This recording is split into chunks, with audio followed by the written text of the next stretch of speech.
Bible is full of stories that we all know and love. But how well do we know them? The answer might surprise you.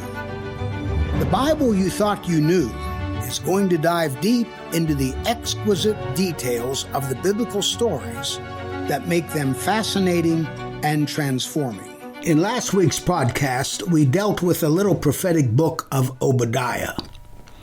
In fact, this is the shortest book in the Old Testament. Today we're going to do part 2 of that book. The first part of the book contains a denunciation of Edom, a country whose eponymous founder was Esau, the older twin of Jacob. Of course, Jacob's name was subsequently changed to Israel. That means that the later, long-standing animosities between Israel the country and Edom the country reflected not only normal relationships between countries who were at odds, but reflected as well a long-festering fraternal conflict. In the second part of Obadiah, Edom has become the object of divine judgment, a judgment that was to be administered by Israel's distinctive deity, the name, the Tetragrammaton YHWH. In this announcement of judgment on Edom, however, that is not the only country being singled out as being subjected to divine wrath. Instead, all of the nations will soon have to withstand the fierce judgment of the Israelite God. In this case, the day of the Lord will not be a happy day, but a miserable day for all the nations who have, one way or another, mistreated Israel. It does not matter that this mistreatment on the part of all the other nations was sometimes orchestrated by Israel's own God as a way of punishing them. Once the nations have made Israel's life miserable, they themselves are liable to God's judgment, often for going too far in bringing Israel to justice. In any case, in verse 11, remember that Obadiah consists of only one chapter, so all you need to do is mention a verse. The prophet announces that the day of the Lord is near upon the nations.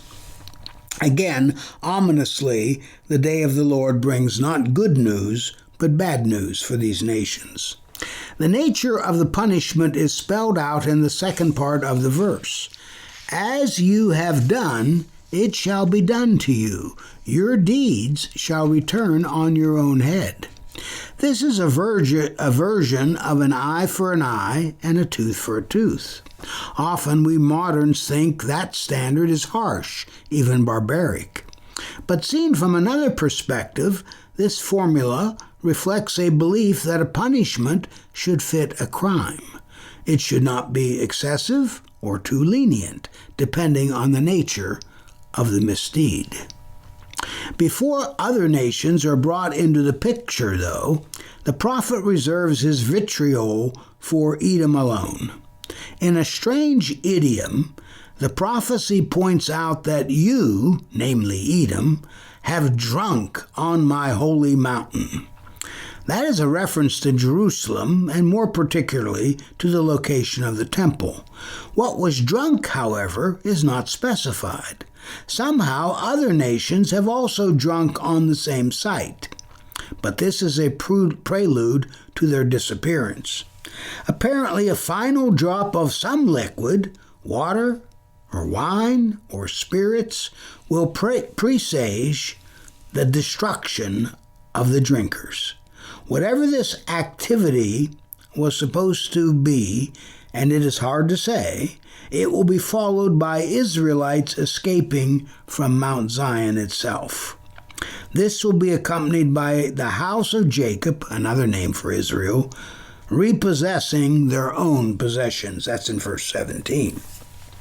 Turning the tables, the house of Jacob will become a metaphorical fire. The house of Joseph, a metaphorical flame, whereas the house of Esau, namely Edom, will become metaphorical stubble, something that is highly flammable. In no time at all, Esau/Edom will be consumed by this fire. No survivors are to be expected. The Lord has spoken. Therefore this judgment is certain. That's in verse 18. Edom's future is bleak. At this point, other nations are mentioned in an odd division of the land of Israel. Pardon me. At this point, other nations are mentioned in an odd division of the land of Israel and a handful of surrounding nations. People who live in the Negev, the southernmost section of Israel, will soon possess Mount Esau, which stands doubtlessly for the whole country of Edom itself. At the same time, inhabitants of the Shephelah, which means lowlands, will possess Philistine land. Philistines, of course, were notorious enemies of Israel throughout Israel's history. Also, the people of the Shephelah territory will possess the land of Ephraim and Samaria. The latter names commonly refer to Israel's northern kingdom, and Benjamin will possess Gilead, a part of Transjordan. That's in verse 19. Evidently, this arrangement represents repositioning after the return from exile, but we do not have much context for understanding what is happening. Perhaps the circumstances that led to the exile and its immediate aftermath were so disruptive that whole groups in Israel had to relocate to escape harm, something that would be reversed after the return from exile. We simply do not know. The situation is even more inexplicable when we are told that the exiles in quote-unquote this army will belong to Israel, will henceforth possess Phoenicia as far as Zarephath. That is coastal territory north of Israel. But who are the people identified as being part of quote-unquote this army? This may be textual corruption. Some have speculated that the word is a place name, but there is no consensus on that. The context, however, continues on the theme of the new divisions in Israel. The last verse, namely the verse 29, says that Jerusalem's exile, who now reside in Sepharad, will occupy cities in the Negev. There is dispute about the location of Sepharad, though some opine that it is somewhere in Asia Minor. Whatever the location is, the sense is clear that Israelites who had been exiled will soon be returning to Israel and living once again in the Promised Land. In this case, the territory to be occupied will be in the Negev, that is, in the south. The last verse makes clear that Edom will no longer be in charge of its own affairs. People referred to as saviors will go to Mount Zion, from which they will be able to rule Mount Esau. The final statement in this little prophetic book is that, quote, the kingdom shall be the Lord's, end of quote. To sum up, this prophetic book begins by bitterly denouncing Edom for either standing by as Israel was assaulted by foreign enemies, or by being complicit in turning over Israelites to these enemies. Their action vis-a-vis Israel was galling, in that Edom and Israel were brothers. Indeed, they were twin brothers. But according to Obadiah, the day is on the horizon when Edom will pay dearly for betraying its brother. Esau once forgave Jacob for his betrayal, but Jacob will not forgive Esau in this circumstance. After this denunciation of Edom, Israel is divided when returned exiles come back to the land. Little by little, they settle in various places. From their new situation, they will be able to rule over Edom. Finally, Obadiah wants his readers or listeners to know that in the end the kingdom shall be the Lord's. Of course, to our knowledge, Israel did not rule over Edom, or anyone else for that matter. Other prophets had claimed that God would one day judge the nations for their harsh treatment of Israel. After that, the day would come when all peoples would acknowledge the existence and power of the Israelite God. A case could be made that nations were judged when they experienced defeat, but the nations as a whole, neither then nor now, have ever acknowledged Israel's God. That means that prophecies, just like Obadiah's, have to be reinterpreted. In a sense, both Judaism and Christianity have been in the process of reinterpreting such prophetic texts in terms of what they say about the nations.